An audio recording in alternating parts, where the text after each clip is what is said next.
Il y a des jours qu'on attend longtemps, pas parce qu'on sait ce qu'on va attraper, mais parce qu'on sait qu'on va découvrir quelque chose de nouveau.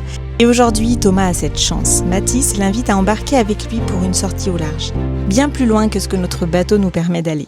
Alors aujourd'hui, ils vont explorer les fonds immenses, 60 mètres, 100 mètres, 200 mètres, jusqu'à plus de 240 mètres de profondeur. Là où tout devient différent, les paysages, les techniques, les poissons, chaque descente peut réserver une surprise. Et c'est aussi ce qui rend cette journée si particulière. Découvrir des espèces qu'on n'a encore jamais croisées, comprendre cette pêche que l'on ne connaît qu'à travers les récits d'autres passionnés. Et bien sûr, au fond de sa tête, Thomas espère aussi un autre rendez-vous, celui qu'on attend tous quand on s'éloigne autant des côtes, croiser les thons. Rien n'est jamais garanti en mer, mais parfois, les plus belles journées commencent simplement par 2 heures de navigation. Et l'envie immense de voir ce qui nous attend au bout de l'horizon.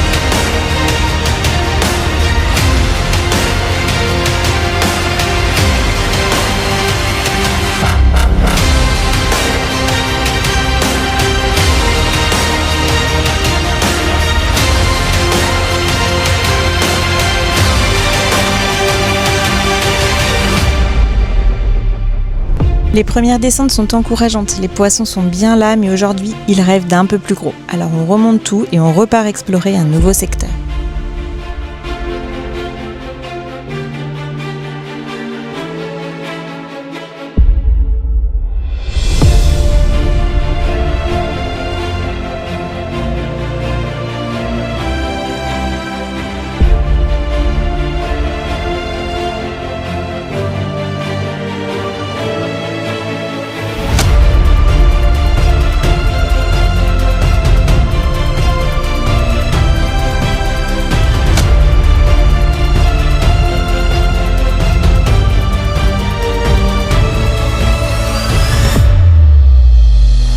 Le début de journée est déjà une réussite avec notamment un superbe congre. Thomas se régale, mais pas question de s'arrêter là. En haute mer, on en profite pour enchaîner les spots avec l'espoir de tomber sur encore plus gros.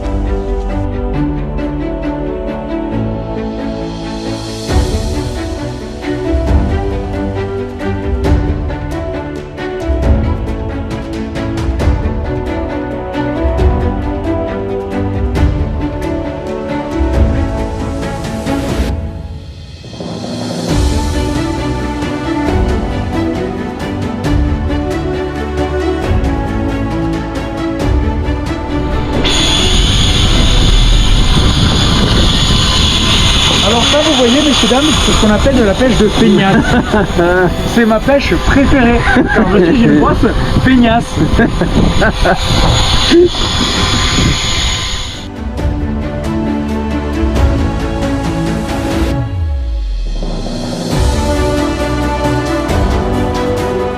Une pêche de rendement. Miraculeuse. Voilà, c'est avec ce genre de canne que nous pêchons ce genre de gros poissons, de gros spécimens. Car là, oui, nous sommes bien sur un poisson d'au moins 150 grammes. Hein, c'est froid? Après quelques éclats de rire, il est déjà temps de reprendre la direction du port. 2 heures de navigation les attendent pour rejoindre la côte. Et ils sont loin d'imaginer que la dernière surprise de la journée les attend en plein milieu de la mer. Au loin, une grosse bouée dérive, le genre d'objet qu'ils préfèrent signaler aux affaires maritimes pour éviter un accident. Et en s'approchant, surprise, un petit méro cernier s'est réfugié juste en dessous. Un lancer de jig et il ne résiste pas longtemps. Une rencontre complètement inattendue au beau milieu de la Méditerranée.